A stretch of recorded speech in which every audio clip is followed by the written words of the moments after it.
Hello and welcome to Jigsaw Shed. So it's come to the end of the school year and I have to make some gifts for my daughter's teachers. Now she's in Beech Class, so obviously I grabbed the beech log. So in this video I am looking at turning a little bud vase with this beech log. Not fully sure yet of the design, but we'll see where it goes.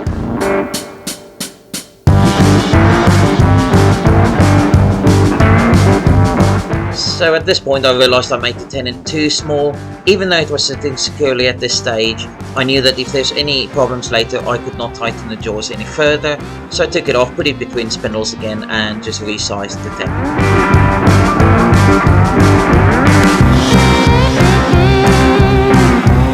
So at this stage I realised that I forgot to press record, but the only bit that was missed was me doing some general shaping with the spindle gouge, just to get an idea of what the bud vase was going to look like.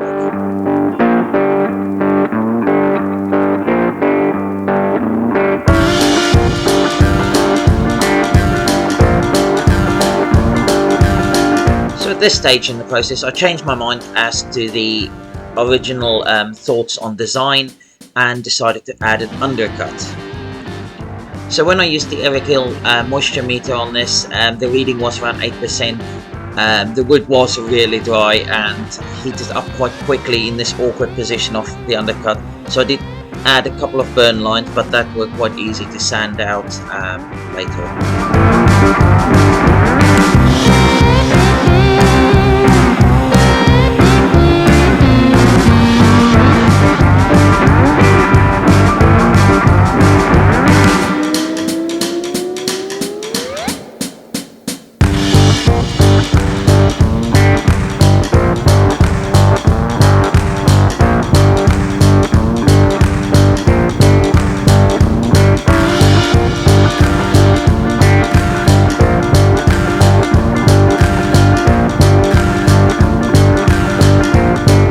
As my plan was to add texture to the top part of the bud vase, I decided to use sealer and finish the main part of the vase to shine it up and make it look nice, as the rest after the texture would be all hand sanding and hand buffing, so I wanted to make the main part of the vase look nice and shiny.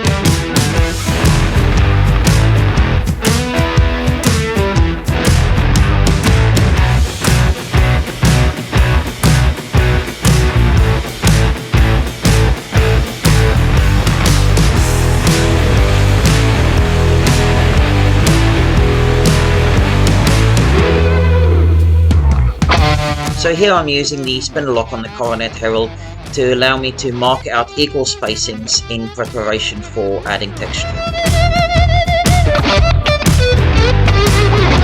So here I am using the 408 Dremel Max sanding band and hole cutter to add some grooves. Now this bit is great at removing material quickly.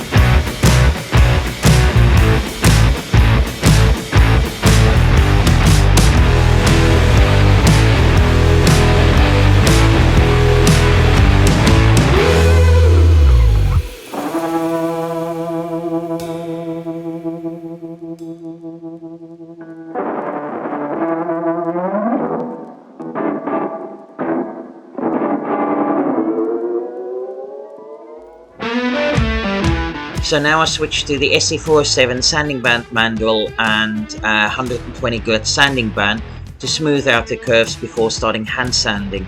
Now this mandrel is part of the Speed Click range and is such a step up from the original 407 mandrel, as in changing it is so quick.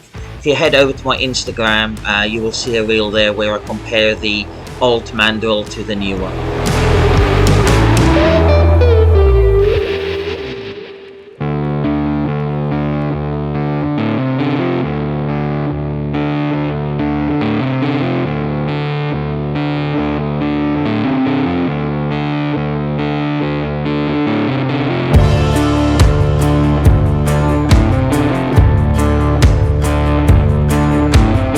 So just using the Chestnut Products Nye Web to denib after the sanding sealer in preparation for using the Yorkshire glue.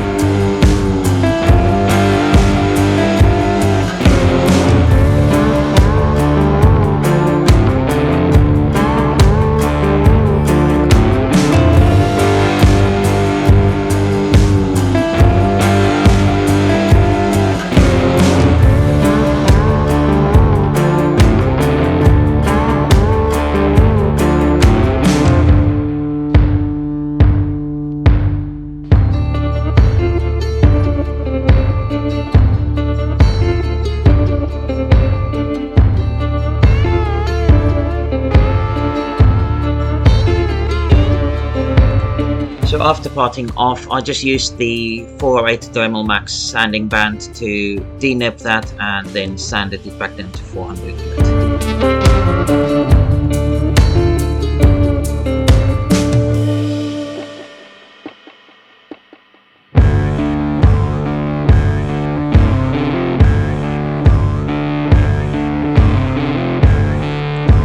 So I'm just using the Dremel engraver to sign the piece.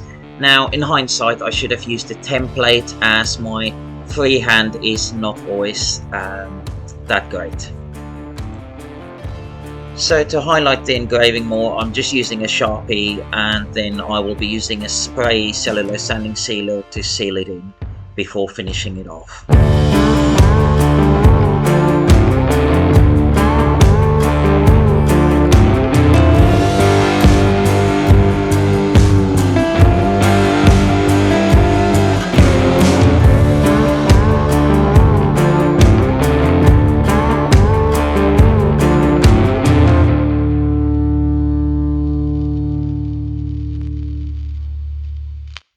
Well, thank you for joining me in Jigsaw Shed. Now, my daughter is coming to the end of her school year, so it was only fitting to make the teachers some gifts. Now, she's in Beech Class, so obviously it was fitting to make the projects from Beech. And luckily, I had this lovely Spalted Beech log lying around that I cut into a few pieces and then made a number of gifts from that. And I'll show them over the course of the next few videos. But the first one was this little bud vase that you saw me make. And I really like the shape, showing the difference in the spalting and giving it a lot of character. The top was initially going to be slightly different, but I just went with the flow and what I felt with it like at the time. So really pleased with how that's come out, sort of almost giving it a bit of a flower shape there. I'll stick a dried flower or something in there and send that with my daughter to school later this week. Now, obviously, I used the Dremel Max sanding band and hole cutter to initially do the shape, and then first time using the EZ Speed Click sanding band mandrel makes life a lot simpler to use, just to smooth it over before hand sanding the rest of the way. But yeah, you can check out the links in the description to those products if you're interested in checking out the Dremel pieces yourselves, but I can definitely recommend that EZ Speed Click mandrel. Just makes changing the sanding band so much quicker. So yeah, just going to give a few shout outs in as well. I've at Maker Central, I got to meet Derek from Malden, and there was Jimmy the Resta. Great chap and lovely to chat with him, but they were kept very busy that weekend. Then I also got to meet Sean from Maker on the Move. Him and his partner over from the States. Great couple, and was really nice chatting with them. So do go and check out their channels as well. And then I've already got a sticker on the wall, but he gave me an updated sticker, and that's Paul from Brookswood Build. Great chap, and the Skyrim sword he did was absolutely amazing. But yeah, I did actually manage to cut my hand, not on the blade, but on the hilt of that. Very sharp point, but absolutely incredible work. Do go and check out that build series on his channel. I'll leave the links for all of these in the description down below. Now, you may already have gathered this from the intro of the video, but I'm pleased to announce that I am now an affiliate of Shadowfoam as well, and I'm really excited about the opportunities this will bring to the channel. If you're not sure what Shadowfoam is, do check out my previous video where I used one of the sample packs. It should be somewhere up here, or I'll put it in the description below. Now, if you're interested in giving it a go, you can get a sample pack off their website. Do follow my affiliate link down below, as you will help out my channel doing so. And there's also a voucher code for 10% off in the description below. So, yeah, give it a go. Share some images of what you make with it when you do. Would love to see those. Anyway, I hope you enjoyed this video.